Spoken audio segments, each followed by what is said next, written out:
Zibby Owens, and you're listening to the award-winning podcast, Moms Don't Have Time to Read Books. Please sign up for my newsletter at zibbyowens.com for updates on podcast guests and lots of live events. Today's episode is sponsored by Poets and Writers, which is the absolutely essential go-to resource for creative writers. Founded in 1970, Poets and Writers is celebrating its 50th anniversary this year. Visit pw.org to get inspired, connect with others, and explore a treasure trove of trustworthy information about writing contests, literary agents, and more. I'm here today with Anne Napolitano, who's the author of Dear Edward, which is a December 2019 Book of the Month Club pick, a January Today Show #ReadWithJenna pick, and the Barnes & Noble January pick, among many others. She's also the author of novels A Good Hard Look and Within Arm's Reach. She is the associate editor of One Story literary magazine, and in 2019, she was longlisted for the Simpson Joyce Carol Oates Literary Prize. Anne received her MFA from New York University and has taught fiction writing at NYU, Brooklyn College, and Gotham Writers Workshop. She currently lives in Brooklyn with her husband and 2 children. Welcome, Anne. Thanks for coming on Moms Don't Have Time to Read Books. Thank you for having me. Of course. Dear Edward, huge sensation already. Read with Jenna, Today Show pick, Barnes & Noble, Book of the Month Club, Books A Million. So amazing. I know. It's very exciting and strange. Congratulations. Thank you. And I'm not at all surprised because it's so good. You've spent 8 years writing it. So tell listeners what Dear Edward is about. It is about a 12-year-old boy named Edward who is the sole survivor of a plane crash. And there's 2 storylines in the book. So the book starts with Edward and his family, his brother and his parents, and several other passengers that we get to know boarding a flight in Newark Airport, which is bound for LAX. And at the end of the first chapter, the flight takes off. And then the second chapter starts later that same day after that plane has crashed.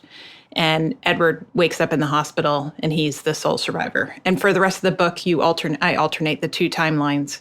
So we do the arc of the crash, or the flight and the crash, and then the arc of Edward's life after the crash and how he figures out how to go on. So what inspired you to write this book and come up with the story for this? You had said you never thought you would write about a plane crash. Tell me how this all came about. Yeah, I'm a nervous flyer to begin with, and I also fictionally, both as a reader and a writer, I generally tend to gravitate towards quieter stories. I don't read thrillers generally, or things with explosions or crashes. So it's unlikely in all manner of speak. But in 2010, I became obsessed with a story that was in the news. And there was a real plane crash. There was a flight from South Africa bound for London, and it crashed in Libya. And there was only one survivor, and it was a 9-year-old boy, a Dutch boy. And they found him still buckled into his seat like a half-mile away from the rest of the wreckage. And he had a punctured lung and a broken leg, but he was otherwise fine. And everyone else in the flight, including his parents and his brother, had died immediately. And obviously, it was so sad. And they had a picture of him in the hospital, and he looked so beautiful and broken and small. And I was like, how could this boy go on? How do you go on from that? He just lost everyone that he loved his whole life. His aunt and uncle came and adopted him, and they did an amazing job of protecting his privacy, from the first minute. So I couldn't know that he was going to be all right. And so very quickly, I knew that I was going to have to write a version of this story and try and create a set of circumstances in which a little boy could be okay. A way that, with the kindness of others sort of propelling him and the passage of time, that he would find a place where he wasn't ruined by what happened to him, but he was rebuilt. Your sons were 1 and 3 at the time that you wrote this book and are now 10 and 12. How do you think the relationship between your boys affected the relationship that you wrote about in this book between Edward and his brother? I wasn't conscious of it at the time, but obviously seeing this little boy in the hospital and then having 2 little boys at home was part of the emotional connection I had to the story. The other part that I became aware of was that, my sons were 1 and 3. I feel like when they're that age, they're like drunk bear cubs. They're not really people yet. They're just kind of tumbling all over the place. And one of them's wearing a bucket on their head, and the other one is sobbing over something you can't even understand what they're talking about. And your job is to keep them alive until they have a little more sense, and to laugh at them and kiss them because they're adorable, but they're ridiculous. And you don't really know about who they're going to be as people at that age. They get a bit older, you can start seeing what their skill sets are or what their disposition is. But when they're 1 and 3, the only thing that I really knew about them was that they were deeply in love with each other.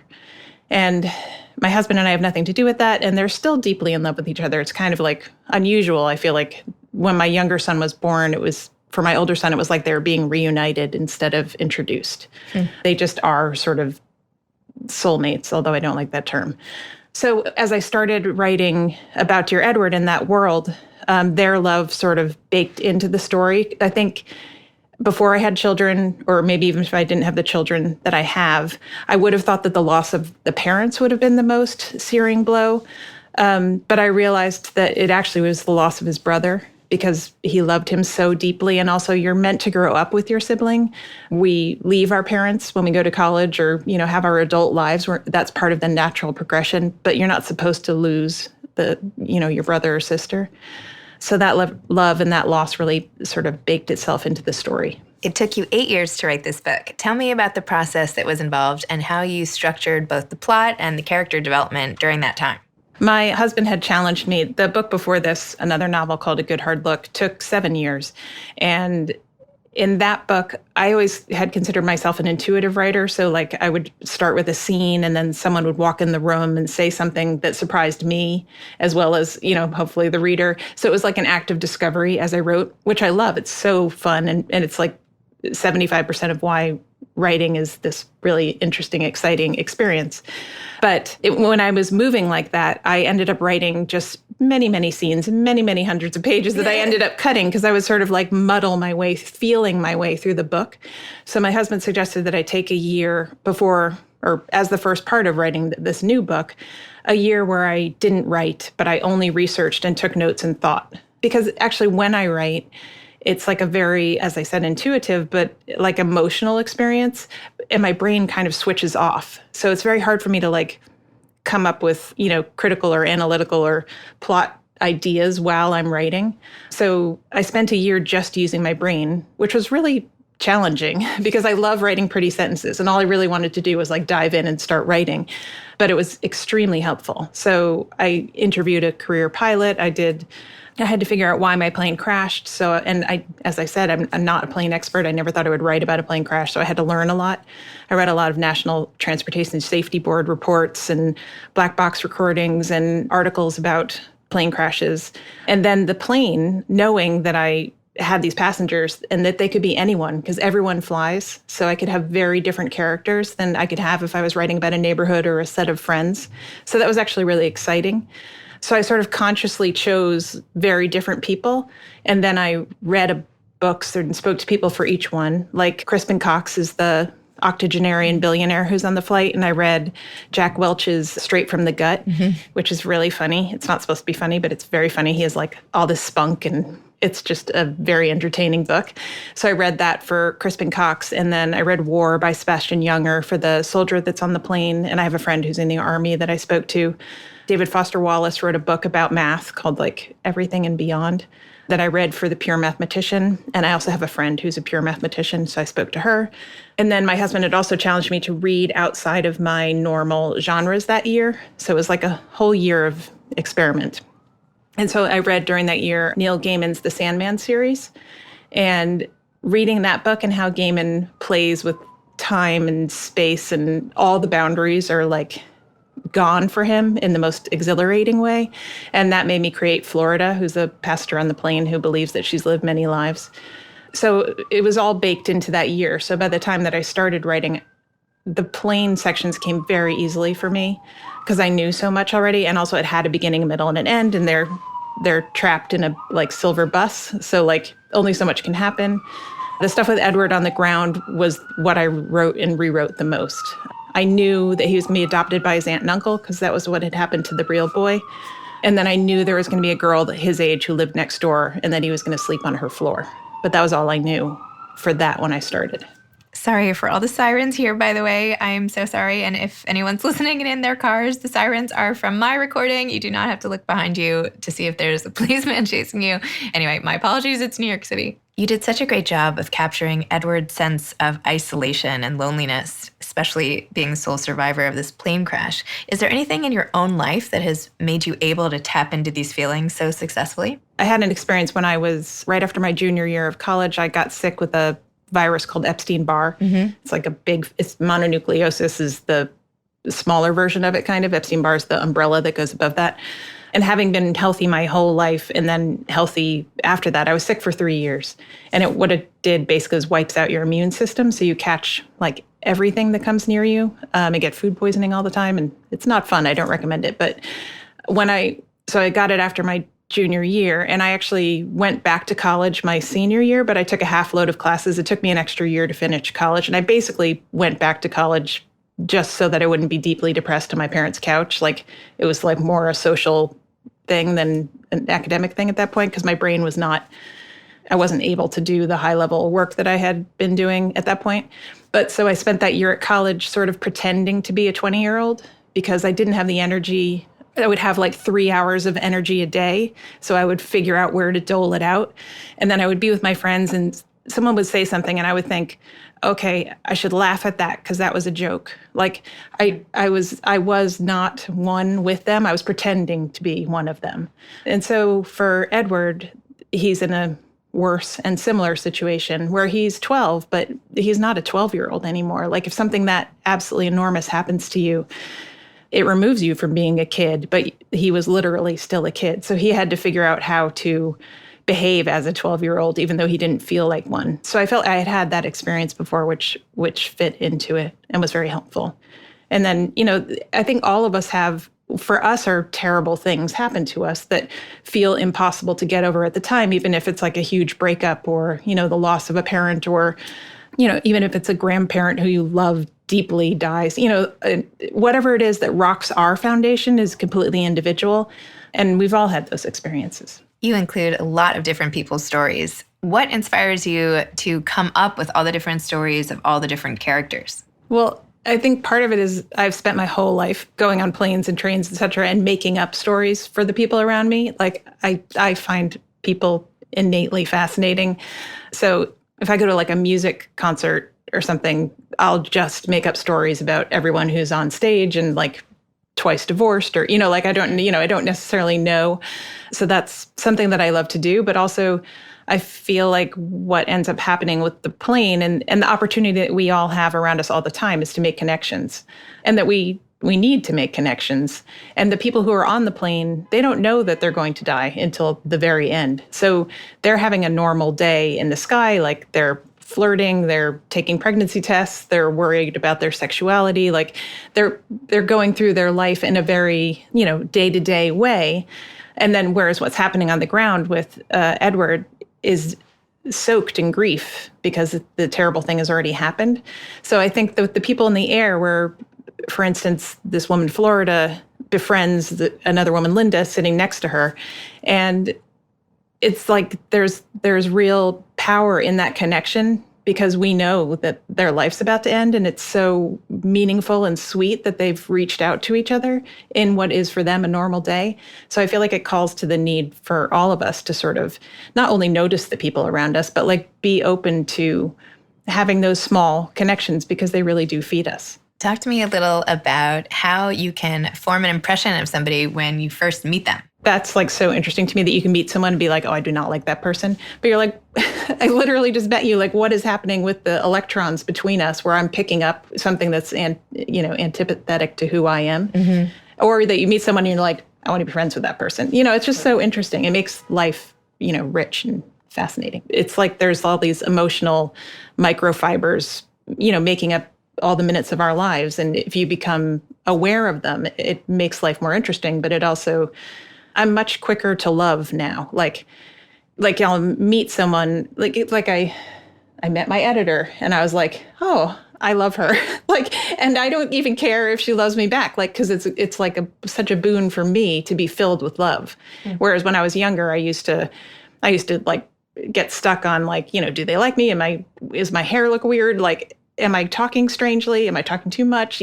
All these sort of thoughts, but all the emotional tracks in me now feel like, I think largely just because of aging, are cleared out. So I will meet someone and very quickly be like, oh, I love that person. And what a benefit to me. I don't even care if they love me back, because I'm the one who benefits from the love. And I think the open-endedness that you have Edward feeling, what is your path? He feels like he needs, because he survived, right? That he has something more to he has to do in life, right? Like, there must be a reason I've been chosen. What should I do? And really, as you point out, he just has to live his life. Yeah. Like that he doesn't have to follow a certain path, and like that none of us have a path that we have to really. Well, and he's in this like very stark situation where he's the sole survivor and 191 people died. And so all the spotlight is on him. But in truth, that same spotlight exists on all of us. He has to figure out how he wants to live his life and who he wants to be and how he wants to connect and love and what that looks like for him. And it's only because of the sort of barren landscape that he stepped out of that everyone's paying attention to that. But we all have the same onus on each one of us. And to be like, this person's more important than this person is completely untrue. Did writing this book make you a less nervous flyer? You have a quote in there about how it's so normal to all of us that we're just sitting in the sky. Yeah. Like that's just part of our daily lives. Do you feel any better about it? Or do you feel like all the research you did on flying makes you less confident? I have like a list of planes that I prefer to fly on that like my publishing house has. Yeah, if you could just email those to me. I don't think anyone needs to know this kind of information. I know a lot now, but I feel actually pretty much the same as I did before. It is the thing where I think I was always like, oh my God, we are a bus in the sky. Like, and that's amazing. So it's amazing that humans invented such a thing and that it works and that we do it casually all day long, all year long.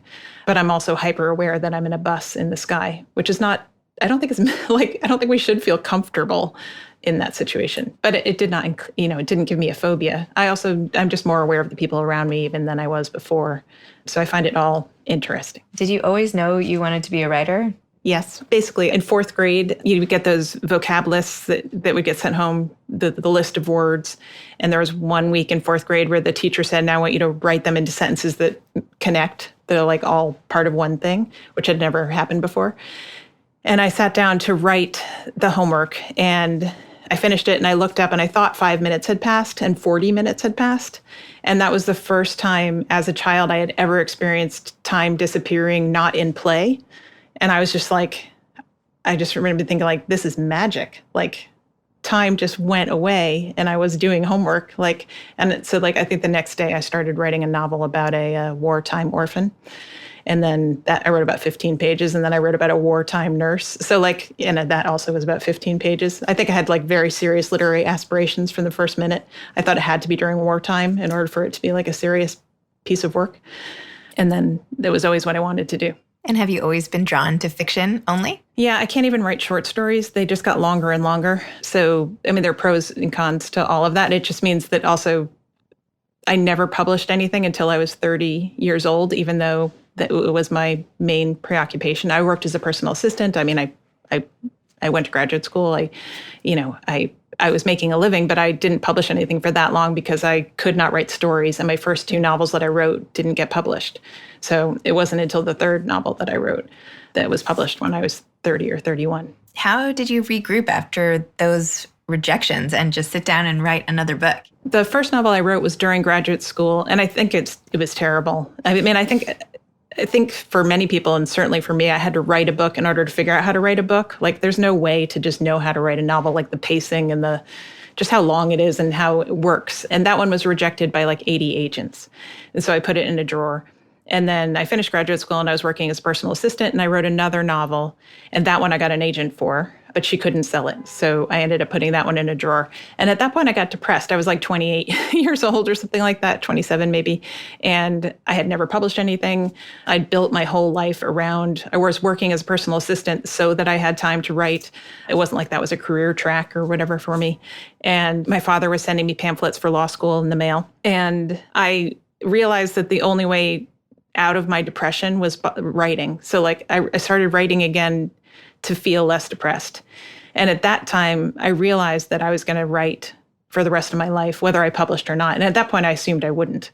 But that's huge weight lifted because I realized that it was part of me. And even to this day, I won't stop writing because I am not a whole human being if I'm not writing. So, it took the choice away from me, which was good. And I'm interested how at the beginning of our conversation, you were talking about how your husband suggested you do this year and all this. Tell me about his relationship to your writing and how you two work together. It's how great to have some sort of like a personal coach of your time and everything. What's that like? He would love to hear that. He doesn't. Well, so I have two writers that I'm Helen Ellis and Hannah Tinty, who wrote The 12 Lives of Samuel Hawley and The Good Thief. We met in graduate school, and we've been each other's first readers since then. So that's like 22 years or something like that. So they are the only ones who read my work, like say for Dear Edward, for like 7.5 years. They were the only ones who read it. Then I gave it to my agent and my husband, like at the end. So my husband is very helpful with like big picture issues. If I have a problem I want to talk through, then he is very helpful in that way. And he's very helpful in looking at and being like a problem solver, whereas I'm more like in the muck. So, and is he in the literary world at all? Or? No, he used to be a filmmaker and now he's a tutor. So he's very like academically, he's brainy, which is not like where my brain is. So it's a very helpful combination. And I read on your Instagram about your daily routine and how you sit in your kitchen and have like an oat milk latte or all the rest of it. I kept reading and I'm like, oh, she's like so healthy. She's having like oat milk and a vegan muffin. And this is like so Brooklyn of her. It's like the whole thing. Very, very, very Brooklyn. So do you always like to write in your kitchen while the boys are at school? Or? Yeah, that's the ideal. But I mean, ever since I had kids, I write wherever I need to and whenever I need to. I've become much more flexible. I mean, I used to write every morning first thing and then like not let myself leave my apartment until I'd written 3 pages or something like that. And I would like hang little carrots for myself, through the day to get things done, but none of that exists anymore. But I mean, now I think then I was like, it was younger and I was more nervous about it and more ambitious in wanting to like have a finished product and have it be published. And for this book, I loved writing this book, even though it was very sad. Like it was a joyful period for me in the work. And I think a lot of it was just that I realized how much I love writing and I let myself love writing without worrying about it. So that also lifted other restrictions where it didn't matter where I was or what time it was. Although I can't write at night. I have no brain. I am more morning person. Do you feel like having a 12-year-old son, as this book is coming out about a 12-year-old boy, is just like... It's so sweet. It only occurred to me recently that he was 12, and he came to both my readings this week. The 10-year-old came to the first one and then was like, I'd rather go to soccer practice than go to the second one. But the 12-year-old is like very excited. It feels so nice. I mean, it just obviously worked out that way. And it is like, it's a really lovely age, I think, where they're still children, but they're on the cusp of, and they're so interested in adults, and at least he is, and what we're talking about and, getting information from us so that he understands the world better. And it feels very sweet to walk Edward into the world with my son, Malachi, sort of cheering. It's so nice. It is nice. And what do you have coming next? Are you working on anything else? I'm in the first year process for the second book where I'm not letting myself write. Actually, it'll be like a year in February or March. So I'm taking notes and thinking and researching. And I think Edward and Shay are in it, and it's 10 years later. Oh, that's exciting. We'll see. We'll see. Yeah. Okay. Do you have any advice for aspiring authors? Well, when I was young, there was really only MFA programs. Now that's no longer the case. There's so many great classes that you can take. I mean, I think what I would urge is for people to find a community, a writing community of some kind, even if it's one or two other people. Like Helen and Hannah have been the most important part of my writing development. And I met them in an MFA program. But now you can take classes. One Story, where I work, has online classes and in-person classes. There's Gotham Writers Workshop, there's Sackett Street, there's Catapult. There's a lot of sort of national, not just in New York, programs where you can take like a 5-week workshop. And it's so important to have other people read your work and to read other people's work. You can learn so much in that dynamic. So I think a lot of people close themselves off because they're worried that it's not good and they just do it by themselves for like 15 years.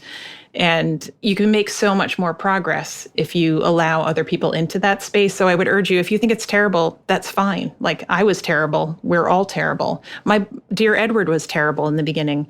You have to keep going, and having other people look at it and like tell you the truth about it is, I think, the most helpful thing. Well, thank you for coming on the show, and congratulations on all the success already, just even in the beginning, this launch month. So I feel so honored to have talked to you because this book is really one of my favorites. Thank you so much for having me on. This was very nice.